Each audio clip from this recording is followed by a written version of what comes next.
This episode is sponsored by Property Filter. Find great deals faster.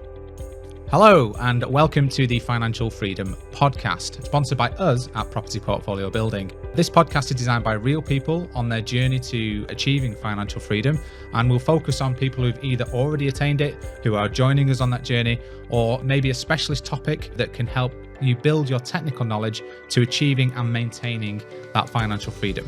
We hope you enjoy it. Right, welcome back to the Financial Freedom Podcast. Today we are talking about the life of property lettings and management and being in the trenches on a day-to-day basis. So today I welcome Phil in the hot seat today. Thank you. To go through this. Yeah, life in the lettings trenches. Yeah, let's do it.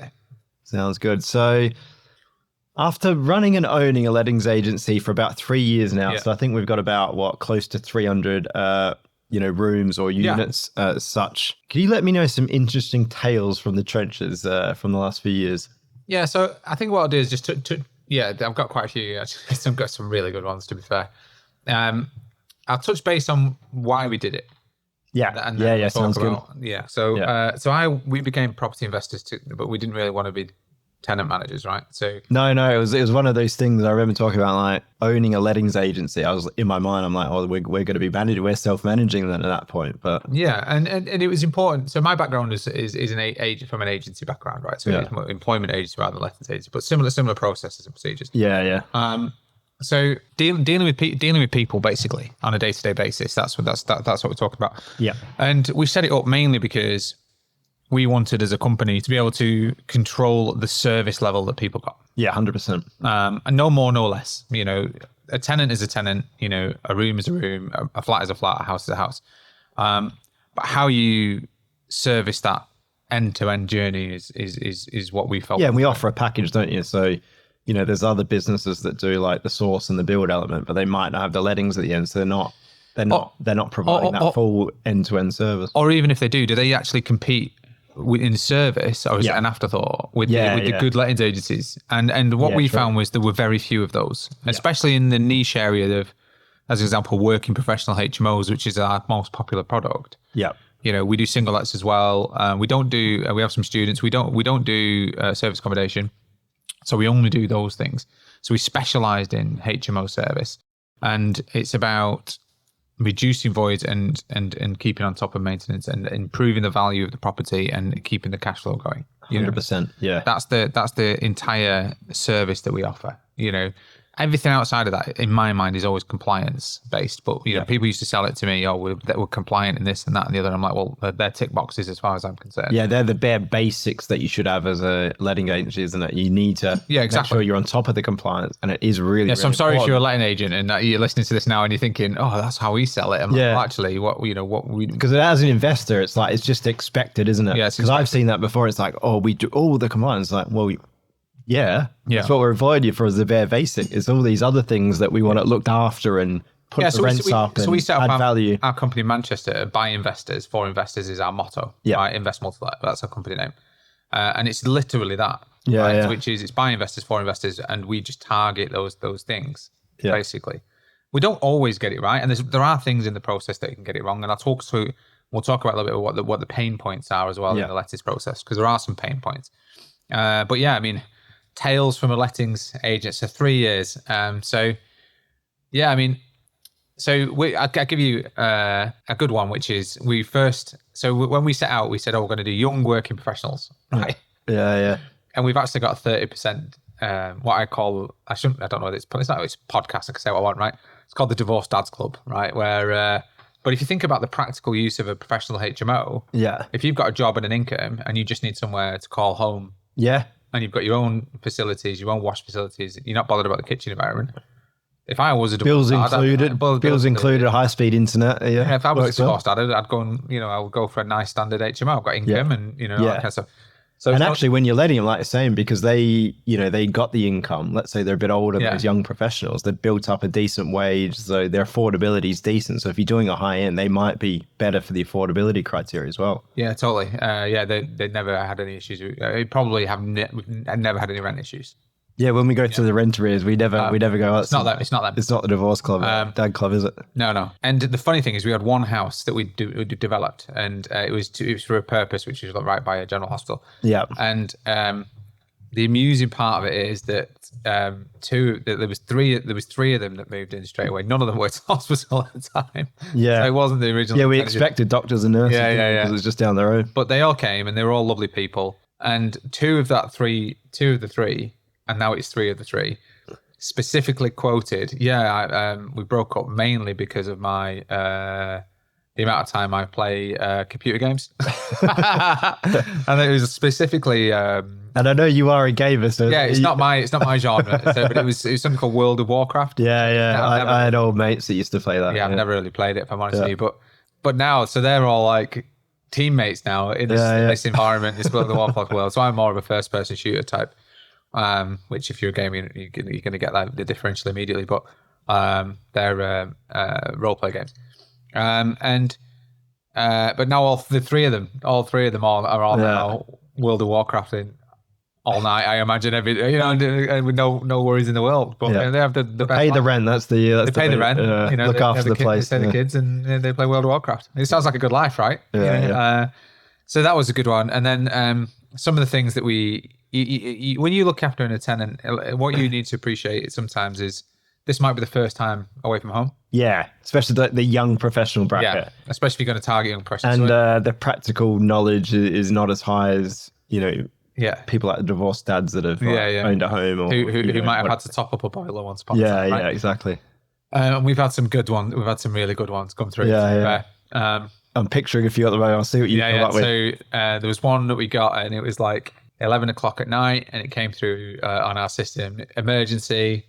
And all it said was big spiders. I remember that one, big spiders and a photo of a spider basically on our system. That really made me smile. Obviously, it's not really our responsibility to deal with spiders in your room. The other one was that really springs to mind was my bulb's gone. Yeah. Obviously, you can change your own bulb, that's that. And then the property manager at the time, bless her, said, "Can you send me a photo?" So they turned the light out, took a photo of the dark room, and sent that through. It's just a black image, wasn't it? Yeah. Just a black photo. That was really funny. And then some of the things are always like how people live is, everyone's different. Right? Yeah. And one of them really springs to mind, which is, we were checking a chap out, and apologies for your listeners, I won't name or shame or anything like that. But we were checking a chap out, and we went to do a pre-checkout inspection of the room, and he had a full football Celtic bedspread. Oh, I remember that. I know this. He had a full football Celtic bedspread, but then he had pin-ups, but like 1950s pin-ups, and then he had everywhere, wasn't it? Like every wall was covered. Yeah, in it was stuff. like Marilyn Monroe and that kind of stuff, and then he had like a life-size, I think it was Taylor Swift. Yes, it was a life-size model, but it was like 5 foot tall. This thing. Yeah. Right, and it was all odd. And then when you add in the fact that this is a 46-year-old man, right, that was living in this or something like that. He wasn't a young man, by any stretch. He's got a full football kit and like just bedspread, and then it was mad, wasn't it? It was just the maddest thing. I remember when he left, because we'd refurbished the property like to a good spec. 6 or 12 months of not that far before, had we? Yeah. I went into the room after and had a look with all everything removed. Yeah. And like the whole room needed redecorated, didn't it? The whole and in fairness, he paid for it, didn't he? He acknowledged it and he didn't argue. He was a day to day. It was a lovely look. Like, we wouldn't have rented it to it or wasn't, but it had a bit of antisocial problems, didn't he? He liked a beer, didn't he? He liked to drink. Yeah, that's another way to describe it. Yeah. But I mean, those stories. We have to be careful because I know there has been some of tenants in our properties that have listened to the podcast as well, haven't they? And listen, we'll never mention anybody by name or individually, but I mean, it is. Please, don't everybody start sending us big spoilers coming through as emergency calls on a Saturday night. We're not going to respond to that. You just got to sometimes. Roll up the sleeves and deal with the situation in front of you. But we do have an emergency criteria, and big spiders does not cover it. It is not included. Yeah. If you're not calling an emergency service, it doesn't really. It doesn't get through. But no, I mean, and do you know what? I love those characters as well. Yeah. Because when you talk to them, they're fun people generally. Honestly, like all large percentage of all the people we have in these properties are just great people. They're just lovely people. Yeah. I mean, and that's one of the tips that I'll talk about later. It's a bit like, I call it the mum test, which is, would you have this person in your house with your mum on your own? Yeah. Because effectively that's what you're doing to somebody else. Yeah. Technically. Yeah, because you're living together in that environment. You got shared facilities and everything. And if there's any concern whatsoever, let's not do it. Yeah. No, let's not do it. And normally you can tell through the messaging, the way they approach the lettings team or stuff like that. Yeah. And you know, if it starts badly, it ends badly. Just don't take risks. Right. Moving forward then. So a lot of property investors listening to this episode, one of the key worries is always going to be rent arrears. So what I want to know is how do you manage it? How do we manage it? And like, how do you navigate that process literally without losing your mind, basically? Yeah. So there's two elements to this. So there's voids and rent arrears. So both of them are separate. We need to separate those things out, really. So how would you define a void to start with then? So a void is an available room not earning income. Yeah. Right. Exactly. So, and so we start there. So you can have an empty room that, let's say a tenant left on the 15th of the month, but they paid to the end of the month. Yep. Technically it's empty, but it's not a void, is it? Is that a way to describe it as well? Yeah. And there's a couple of ways that we deal with those things within our agency. I don't see any other companies doing, to be fair, which is a tenant signs a 6-month contract. You get 1 month in and they're deeply unhappy, but they've got a contract. Yeah. So they just want to leave. Yeah. You know? And at that point, you've got to think practically about the remaining house and so on and so forth. Yeah, you don't want other tenants to leave because of them or whatever, do you? Yeah, so the way I always address that is very simply is you explain to the tenant that they are liable for the rent for the remaining period of time. Yeah, under their contract. Under the contract. However, if they want to leave, then we can negotiate an earlier leave space for them as long as they pay every day until they leave. And we ask them to cover the replacement charges, reletting fees, basically. The reletting fees for that. And if they do that, then I'm sure the landlord would. Which that sounds absolutely fair, doesn't it, for both parties? They want to go. Landlord doesn't want to lose out because he's got a contract. So that's an absolutely fair scenario, I think. Yeah, and you know, most times I'm going to say most, so 95% plus of the times, that's fair and reasonable, and people agree it straight away. So that deals with that type of void. The other type of a void is. There's one type which is avoidable, there's one type which is unavoidable. Yeah. The type of void which is avoidable is your lettings agency is just not doing a good job. Yeah. Right. And that's their adverts poor, the photography is terrible, you've not got professional photos, they're not responding to tenants, or they're competing against us. You know, one of those 5 things. Or not responding quick enough to inquiries is absolute key, isn't it? Yeah, because if you come up against my lettings agency in being from my background within our territories, and let's say there's 5 vacancies of the similar standard, somebody applies at 5:30 on a Friday for a room. What's the first time that they get responded to? The latest time from another agency. Yeah. Probably some point on the Monday, isn't it? Yeah, it could be. They might have a Saturday morning, but let's say it's Saturday morning. And then it's well, let's say Saturday morning at 8 or 9 a.m. I don't have the viewings. I'll get the viewings consultant to give you a call on Monday, or it's not my property, or that kind of stuff. Yeah. The latest you'll get an appointment with us is like 9 a.m. the next day. Yeah, on a Saturday. On a Saturday. So, and by the time we have weekend people and stuff like that. So by the time that person comes in on Monday, they've probably seen and paid all the deposits to our property. That's the general. So the key thing is quick response to inquiries. Yep.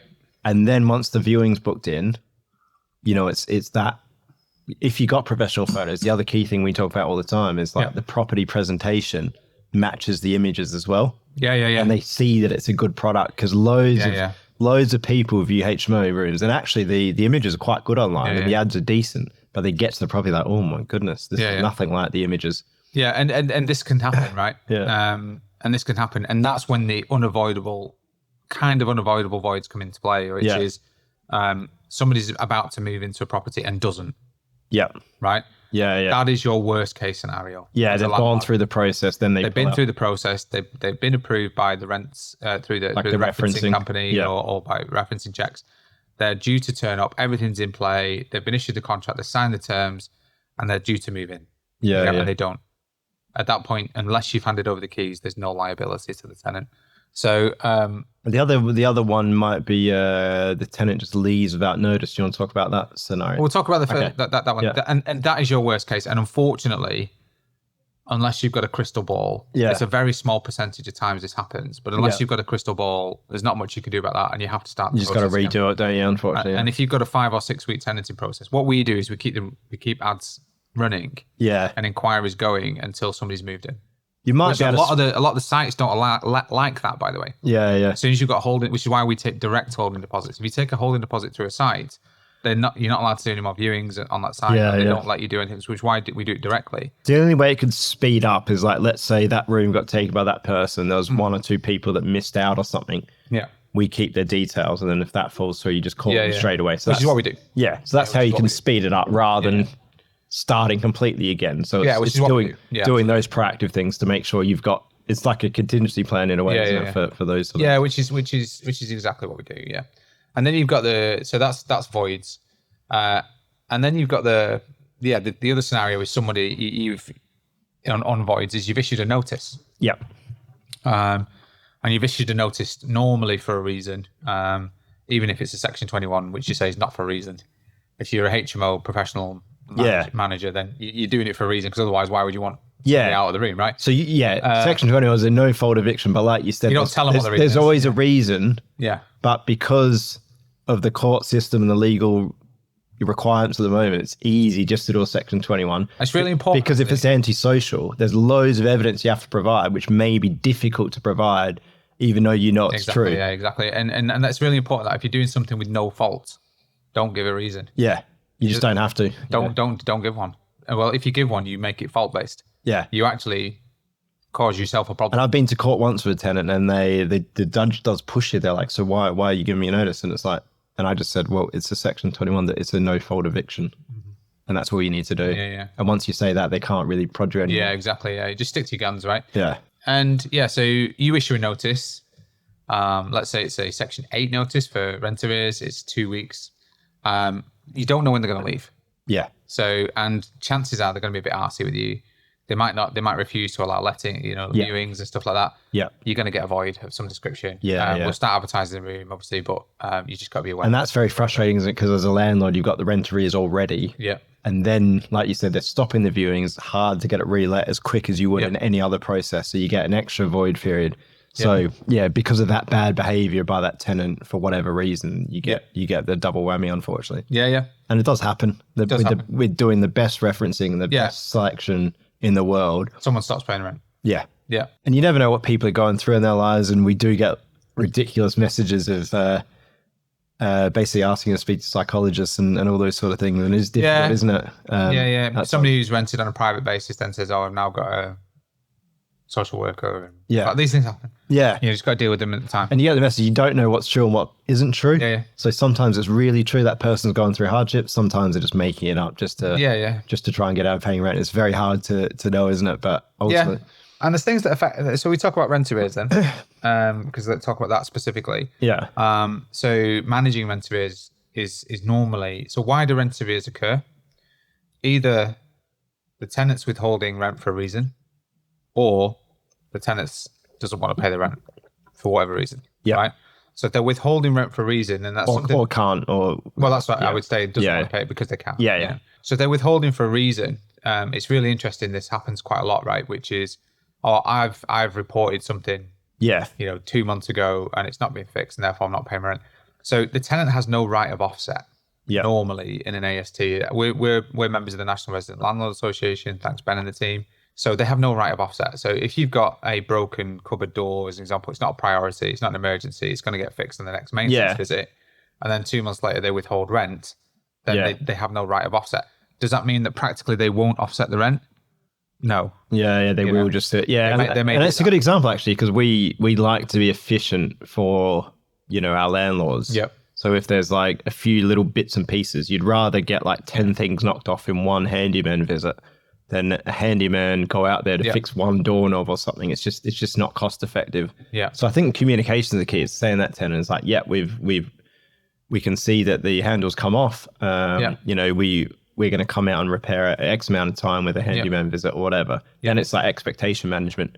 Yeah. Whereas if you don't reply or whatever, then that tenant might do, this is ridiculous. I reported this. No one's got back to me or whatever. Yeah, totally. And the first thing to do is to recognize the issue. their issue and not let that go unresolved, right? So communication is everything. So if a tenant goes beyond 1 month's rent, right? So that's the time. We don't Section 8 is 2 months, and I know a lot of companies that don't do anything until that time, right? Yeah. So we have our first line team who and our finance team who contact them directly. Yeah, an escalation process. We have an escalation process. So number one is just chasing up the rent. Why is the rent not paid? Why is the rent not paid? And you'll get probably between month 1 and month 2, 3 or 4 chases. Yeah. Until it reaches a point where it gets escalated to me. If it gets escalated to me, it's because it's reaching a 2-month period, and at that point, we've already tried to ring the tenant and so on and so forth anyway, or we've been communicating with them. So if they are non-responsive, at that point, I step up to the plate as a director with a bit more authority. Yeah, and I just I detail out what the problem's going to be for them. Yeah, and I highlight the additional costs and that they've already committed to this. I remind them that they don't have a right of offset, and and I explain what that means.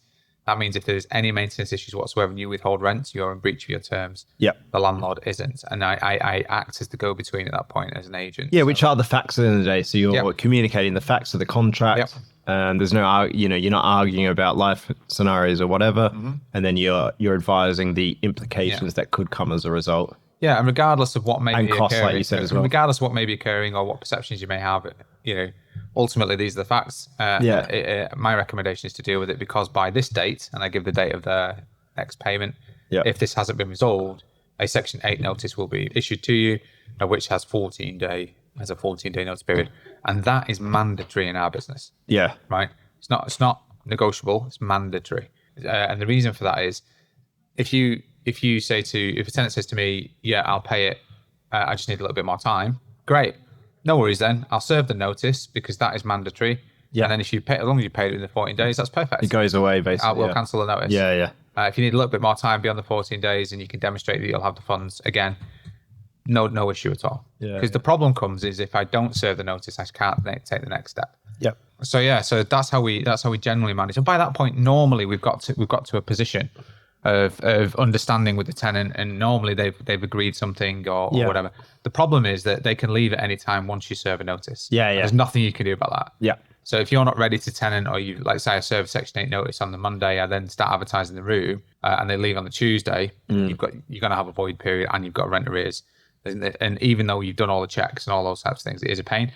The challenge is that if you only have one of those periods in a year, it might cost you, in our area, it might cost you 700-800 quid, something like maybe 900 quid. But if you went down the rent guarantee route, it's 250 quid a tenant times 6. Yeah. It still costs you more to do that than it would to manage the one tenant with the bad arrears. Yeah. And technically, in nearly all circumstances, I think we've had 3 where in however many tenants we have now, 300 plus tenants over the 3 years, we've had 3 that have actually gone to the court for a county court. Yeah. And obviously with the details that we get off the tenant, you can actually do a claim against the client. Which means actually that all the other tenants with arrears have agreed some kind of payback schedule. Yeah. So even if they've got a problem, and what you find is they'll be really arsey. Yeah. When you're serving notices and stuff like that, keep it really professional. It's got nothing to do with you. Yeah. They're just frustrated with their life at that point in time. Yeah. And it's really hard. Yeah, take the emotion out of it is a key way. I've been in recruitment for 20 years, so I've been there, right? I've seen it all, right? So you just take all the emotion out of it and say, thank you for explaining the situation. Unfortunately, this is a mandatory notice. I can't do anything about it. Yeah. At that time, this is going to happen. The best way for you to sort this out is to negotiate with the landlord a payment plan beyond the date so it doesn't get to court. Yeah. Explain the additional court fees. And in their contracts, they've already agreed to pay fees, by the way. Yeah. So I think it's about 300 quid for the possession claim, and then it's like 5% of the claim for the MCOL claim or something like that. Yeah. Don't quote me on those things. We don't do it very regularly. But once you've explained all of these things, you say, look, the best way to do it is just deal with the debt. Because what you don't want to do as a tenant is leave with a big debt, a CCJ that gets written to your previous address that you're no longer living at. Yeah. And then the next time you go to apply for something, and like in the next 6 years, you get rejected because you got CCJ. So it's a fair point actually, because these tenants have passed a very stringent referencing process. Yeah. No CCJs or whatever. Now they're going to get that. So if they wanted to get another property of that sort of quality, exactly, with us or someone else, They won't be able to get it. Yeah, and please bear in mind that when you apply for this property, you do the stringent check. You had no issues with your credit. You passed. If I ran that again, it would be you wouldn't have been. Yeah, you wouldn't pass. So it's a very good point. And normally there's a human side to it as well, which is you want to help them, right? Yeah. You don't. No one wants anyone in trouble. And the best case scenario is, yes, Mr. Landlord, you've got a debt. Yes, it's in that scenario. Yes, the tenant can't pay. Yes, he's going to leave. Yes, he's now left. Yes, he's agreed to pay. Yep. That's your best case scenario. And then he pays the debt. Unfortunately, you've got a void. Yeah. But at least you're getting the rent. And then we just got to work to get it let as quick as possible at the right rate. Yeah. It becomes an immediate priority in our business. So absolutely. Stop the podcast now. This episode is sponsored by Property Filter. Property Filter is the #1 property tool for today's property professional. It brings in all the data points and sources from all the property portals and auction sites into one convenient place. Then you have the option to overlay all the clever strategies found in the Property Filter blueprint to find motivated sellers faster. Now, we use it on a daily basis. It saves us over 80% of our time when looking for properties. And if that sounds like something that you want in your lives, please go to register.property-filter.co.uk/PPB, which is the discount code for this podcast. You will get 2 weeks free and a discount on your first month. That's it from me. Back to the podcast. Right. So tell me a bit about, responsibility from a lettings and management perspective, from both, the lettings management side and the tenant side. Tell me a bit about that. Really hard to differentiate the responsibilities. And I've got to remind my team all the time because ultimately, as a lettings agent, you are responsible on behalf of the landlord. Yeah. You're looking after their best interests. You're looking after their best interests. At the same time, you've got personal relationships with the tenants. With the tenants, yeah. But it's really important that you are looking after the asset, number one. Yeah. And a lot of agencies don't do this, by the way. Yeah, so maintenance and management to look after the asset at all times. Yeah, so all of our cleaners have the responsibility on site to report back to us if the communal area is left in a mess, as an example. Yeah. And it's not nice to have to email, look, guys, unless you can get on top of this, we're going to have to order another clean, and then you're going to have to pay for it, as an example. Yeah. But these things, it's really important because if you then need to do a tenant viewing or you need to do something else and you turn up and it's a mess, then it's going to cost. The common thing, if it's not managed well, is like in the kitchen communal space, there's like crap everywhere. It doesn't need to be. That's a common issue that can come up at HMOs, isn't it? And it's a bit waste, like people just not emptying the bins when they should and those sort of things. That's fairly common. There's a theory in sports science called catastrophe theory, which is if you're participating in a sports event and one thing happens, because if you focus on that one negative thing, other negative things happen, it becomes more of a thing. It gets worse and worse. Bad game, bad match, bad tournament, right? It's the same in a HMO, which is if you've got one tenant who leaves, every time he makes a cup of tea, he leaves a spoon on the side. Yeah. You've got 9 rooms. That's 9 spoons. Everyone does it. Yeah. 9 spoons. And also on the flip side, this is the positive. So if you have a cleaner on board, say fortnightly, you're proactive with maintenance, you look after it well and all those sort of things. Yeah. Because I even think about at home when the cleaner comes in and cleans the house and it's spick and span. Yeah. You don't want to make any mess, do you? Want to keep it nice. So that works in a positive way, doesn't it? If you're cleaning it and looking after it, then the tenants in turn will clean it and keep it nice as well. Yeah, and technically, so we talk about the technical responsibility. So technically, the tenants are fully responsible for their rooms. Yeah. Right, but they only have shared responsibility with the communal space. Yeah. And trying to enforce a shared responsibility is almost impossible. Yeah. So you have to be very tactful in the way that you do these things. But we do bill tenants. If there's rubbish that hasn't been taken out, if the waste hasn't been managed properly, if it needs an extra clean, we do bill them. So a simple thing, let's say £100 extra clean or something. Yeah. Divide by 6. Just divide it up. Yeah. Bill them. Bill them, yeah. And then obviously you have a deposit normally or a deposit insurance scheme in place. Which, any unpaid debts at the end can go against if needed. So it might cost you in the short term, but in the medium term, it'll be... you get it back through the deposit scheme. As long as it's demonstrated and agreed. So I mean, there's things like that you can do, but the responsibility of the tenant is their room. Things like mold buildup. Okay, so during your inspection process, you must do your inspections. That's the #1 thing. And if you're not getting inspection reports, at least quarterly for your HMO then. Yeah, so we do routine inspections quarterly. Yeah. And that's like a full report, like a routine, like fully reported system. And that doesn't include extra over for viewings and other visits and all those sort of things. So if someone does a 6-month tenancy, they should get a check-in inventory, a mid-month tenancy inspection, and then an end of tenancy checkout. Yeah. And then the communal space should have been inspected every other week by the cleaner. Yeah. Right. So that's general. So as a minimum, you've got 3 visits from, say, a property manager. Yep. every fortnight for like the cleaning team, like you said, who are eyes and ears on a more regular basis as well. Yeah. And if you're wondering what that extra couple of percentage points is for a HMO manager, that's what it's for, right? You need that because it's a heavy use building.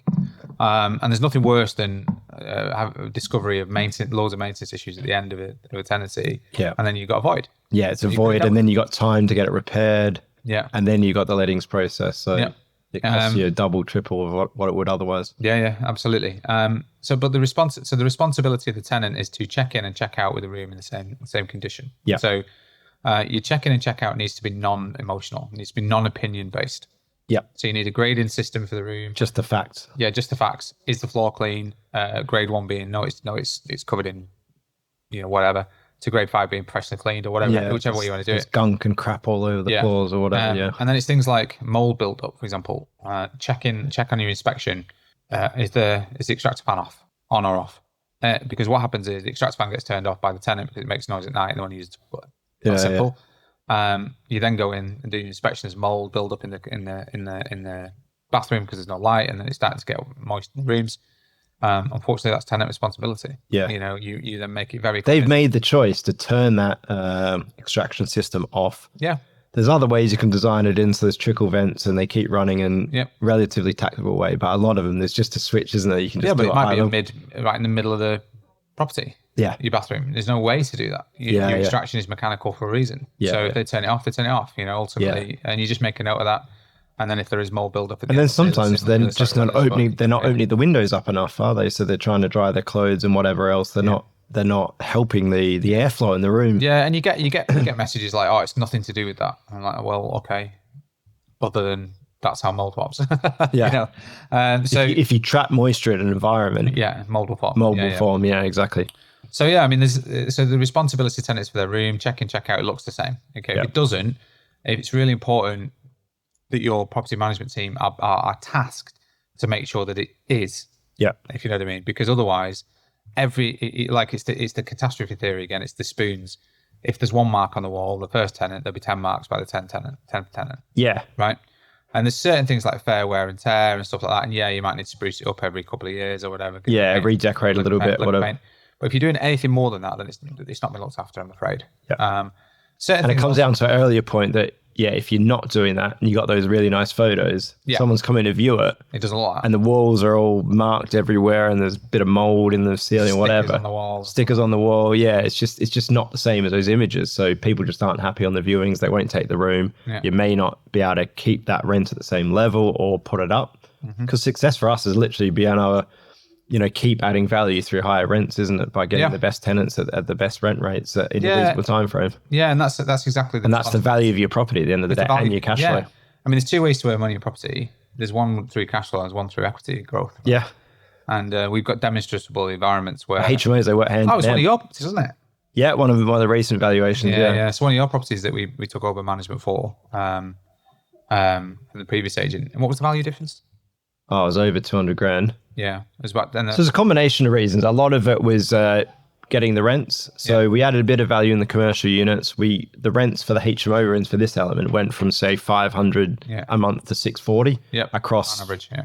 I don't know what it was, 2.5 years, 3 years, something like that. Not a huge amount of time, 2 years. So that added value. And then I think the initial value was a little bit concerned with the yields in the first place. Yeah. So by knowing the right lenders and surveyors, so it's a combination of those things, but predominantly it was just the rent. Did you get a 10% yield? No. All right, okay. Oh, the commercial was valued at 9.5% yield. Right, yeah. So that's the value, isn't it? It's having a company that are willing to test the market, check the market, and have a process involved to make sure you don't end up with a void. Yeah. To make sure you're only testing for 1 to 2 weeks, see what the inquiries are like, see what it's like, and it's a constant work and progress, isn't it, to keep on top of it? Absolutely. Yeah, absolutely. But things can still happen, even with the best manager in place. Yeah. If you've got the unavoidable voids. And like you said, if you took rent arrears as example, it's like a large percentage of these tenants are excellent, they're great. Yeah. And then this small percentage of voids. Out of 300 tenants, and rent arrears, I should say. Yeah. Straight off the bat. And it's not for good reason. So it's definitely not all doom and gloom. But, no. But it is frustrating when it happens. I mean, most tenants will you'll never hear from them. They'll pay on time. They'll check out and it'll be absolutely fine. You tell them that there's a couple of bits that they need to do in the room. They absolutely agree it, and then you move on. Exactly. And there's some tenants that need more help than others, and that's where the responsibility stops, in my opinion. You mustn't start going into, you're a lettings agency, and the words I use is we are only a lettings agency. Right. So your property manager, like trying to support the mental health of a tenant, as an example. You're not trained. You're only going to get yourself into difficulty. We're there to manage the property, the maintenance, and the rental collection. It's completely out of our remit to know the right thing to do in those circumstances, because we're not mental health experts, are we?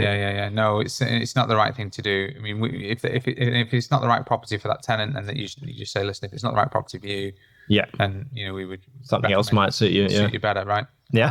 So that's where, in my eyes, where that responsibility lies. Great stuff. Right, I want to know some sort of top tips or some of the biggest learnings you've had from the last few years in this business. Yeah, I mean, obviously we've gone over a lot of them. So the main tips from tenanting are, if it starts bad, it's going to end bad. If you allow anything to relax, or if you don't follow the guidelines, you don't do the referencing. You don't have a credit check done on your tenant, or even if it comes back with stuff.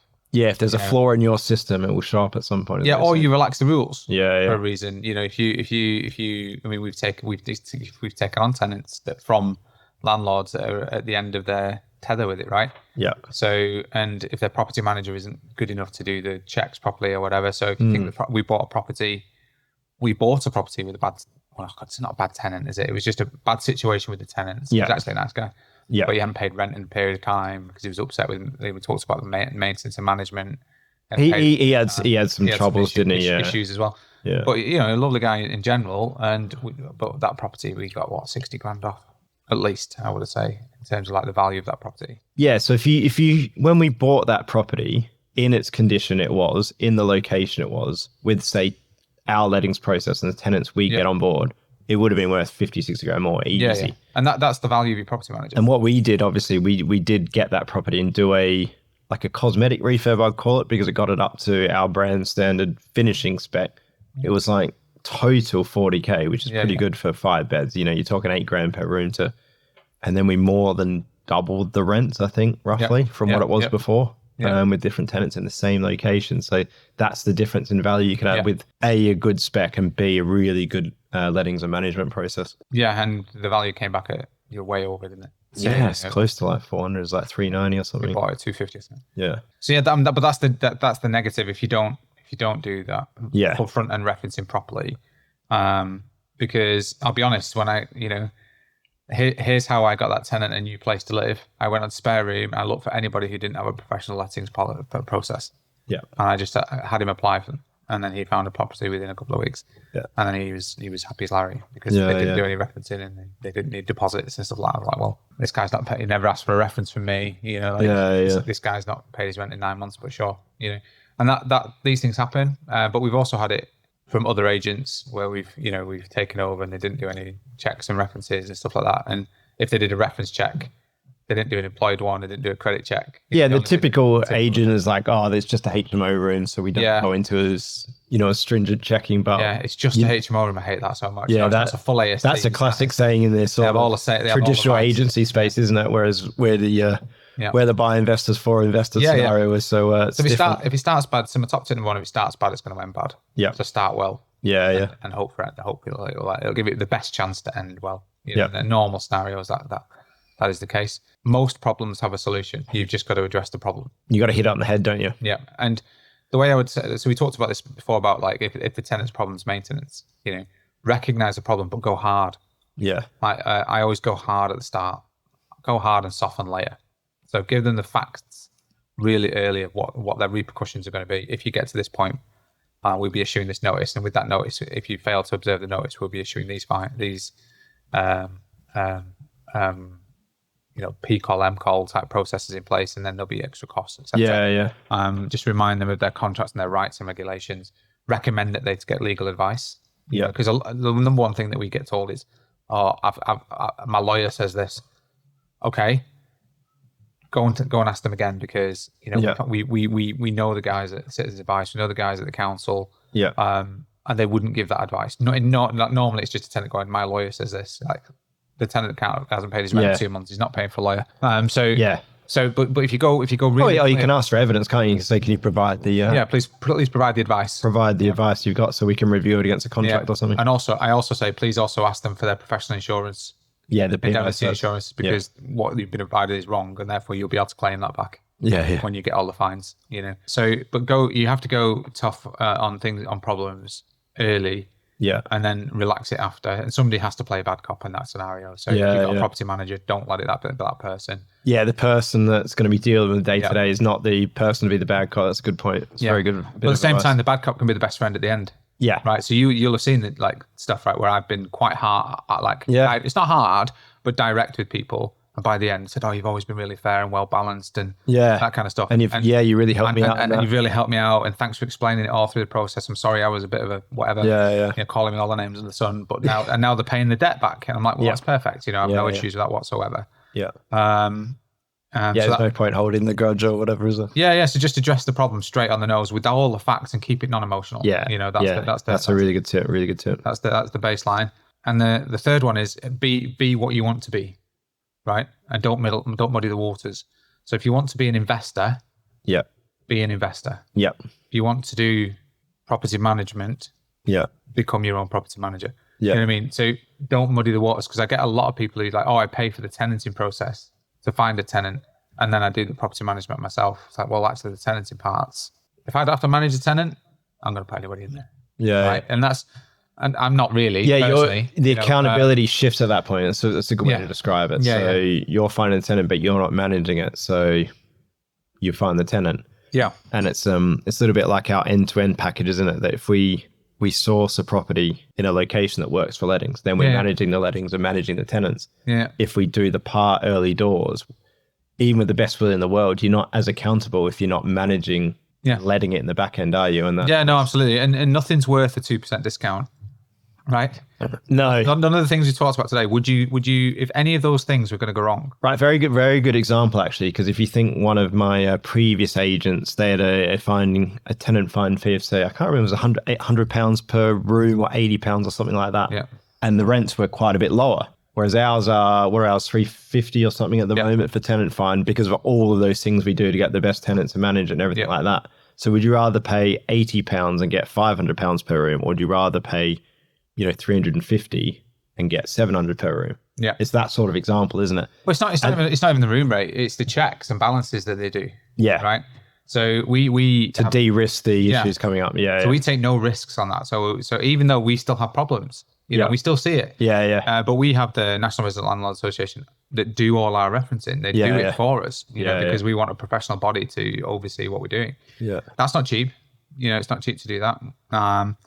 But also it's the speed of implementation that we talked about. Do you want the best tenant and the first tenant, and do you want them to reduce your voids? Well, if your cost is low, you're just going to put the first person in there may or may not pass your mum test or whatever you said before, potentially. Well, the tenant that you wanted is already living in one of our rooms. That's generally how it works, So, and the difference between those two charges over a 12-month period is slim, and it's actually negated against the differences in rents, the differences in service, the reduction in voids. Yeah. You might still have some of those things because there's some unavoidable stuff that we talked about. And sometimes, like rooms just take a little bit longer to rent. Yeah. Like the right tenant isn't there, but you'd rather have somebody who says, I'm just not willing to. Sometimes there's a little bit of bad luck in certain circumstances that can come up. You get back-to-back tenants who were due to move in. Like we've had one recently. It's our longest ever void. Back-to-back tenants due to move in, and literally within 2 days of moving in, they've said, I don't want the room now. What can you it's just unusual circumstance, but there's always sometimes that just comes up, and you have some properties have issues like that, and then after that you don't for 2 years or whatever. It's just the nature of and investing it's just as well. You are fundamentally the best tip I can talk to you about here is you are fundamentally responsible 100% for your property. All the decisions that are made in your property are your responsibility. So if you have a professional management company in place like ours who are helping you to achieve those goals, then you've made a decision to do that. If you don't, you've also made a decision not to. And if you're price focused and not value focused, when you're doing something like a HMO or HMO management, you're not going to get away with it. You can get away with it a little bit more on single lets, but even then, Yeah. You need to be paying for. We see it all the time. Single lets now. It's even worse if you get a void on single let because you've not got 5 other tenants paying the rent. Yes. Yeah. So it can be even worse. And we've got one recently, haven't we, where we actually told them not to let a tenant in. Yes. And they did, and then it's caused a problem, and now there's arrears, and had to exit the tenant and that kind of stuff, and it's a few grand owed and things like that. Yeah, and I suspect in that circumstance, that tenant, because of their issues that came up during referencing, was looking for someone that was self-managing as well because of the issues. Same as me trying to find the other tenant. I literally took over his spare room account and applied for all the ones that were. So there's two things that are like people that are managing it themselves and they don't know that you should be doing all these referencing things or whatever, because anyone can rent out a property in theory, can't they? And then there's agents who just don't do it thoroughly, or either don't do it thoroughly, or they go, HMO room, whatever that we talked about. Just a HMO room. Or you do the top end specialist who their charges are a bit more, but the level of detail that goes to in that process, no risk, and you see much higher. Somebody moves out on £500 a month, somebody moves in £500 a month, somebody moves out £500 a month, somebody moves in £500 a month for years. Yeah. And then it's like, you say, can we put the rent up a little bit? They're like, I'm not sure that's the right thing to do. You don't even have to ask us. Yeah. Just check the market and just what's the market doing. We're doing it before you even ask. We'll stretch the rents as far as we think, and if we then don't think it's working, we'll tell you it's not quite where it's this time. We'll reduce it down a little bit. Yeah, because at the end of the day, you don't want to have 1 month void to get £50 more per room, do you? That's the balance. There's an argument. Depends on the time. Depends on the circumstance, doesn't it? Yeah. It depends on the timing. So if you're wanting to refinance and get a bit of value out of your property, it's better getting the 50 quid because every 50 quid a month is £6 in value generally in our area. And that's also understanding it like investors, because other agencies just wouldn't even enter their mind. Yeah, if you're pre post development valuation, then keep it at the rate. If you're in between, if you've got 2 or 3 years away from valuation, no. But if you wanted to get close to that point, then absolutely, you're looking at it again, aren't you? Time of year can affect it as well, because there's certain times where it's just slower because it's just after Christmas or Christmas. Third week of December to third week of January. So that's the time. If you've got a vacancy in that timeline. Well, that's the top tip: is try and not have vacancies during sort of Christmas through to third week of January, because that's just the slowest period. So try and avoid that for tenant change. All your tenants in before. But if you are letting it in that period, that's maybe when you go, actually, I'll take a bit of a hit on the rate because I need to get someone in there. But then the busy times in sort of, what's the busiest time? Like spring towards summer. Yeah. That's when... Summer especially, That's when you put the rates up a little bit more, because that's when more tenants are looking to move. So, and in fact, pre-Christmas is a bit rushed. Yeah. It's pretty bit of a... Yeah. So for property deals and lettings, it's like the first couple of weeks of December, everyone wants to get it sorted. And then suddenly it's like, all right, now it's Christmas. Tim's off to... I'm off to Australia or whatever. And no point doing it. Close the doors. Yeah. But no, it's a good tip. The timings of the year are important. Yeah. When you do things, you should definitely be doing things. And there's other bits like preventative maintenance and like gutter cleaning and stuff like that. You should be doing. But generally speaking, they're the ones I would I would talk to. I would recommend. Absolutely. All right. I think that does it in the trenches in the property lettings and management space. So hopefully warts and all. But it is good. Generally, it's good. It's good. It's warts and all, but obviously we talk about what to do when these things happen. Hopefully you don't. A lot of investors worry about it, and it's just getting the right team in place that you can work with and trust, really. And it's funny, isn't it? Because the top tip about the point you'd ask me top tips. My top tip is, before you do development, know who your property manager is going to be. Yeah, absolutely. Yeah. And because they'll protect and maintain your financial freedom. Yeah. What's the maintain part? That's the longer period. A 9-month project for a 20-year period. Absolutely. Right. Yeah. 100%. All right. Thanks very much. Hopefully there's some good value there, and we'll see you on the next one. Cheers. Good stuff. Bye. Thank you once again for joining us on the Financial Freedom Podcast, sponsored by us at Property Portfolio Building. If you want to get in touch with us about today's podcast or any of the learning topics that we've gone through today, you can email us at podcast@invest-prop.co.uk or get in touch with us with whichever your social media platform of choice is. If you think you would add value to us as a guest on this podcast, you can please get in touch and let us know what you would be able to talk to us about. Other than that, we wish you well on your financial freedom journeys. And once again, thank you for joining us, and we'll see you on the next one.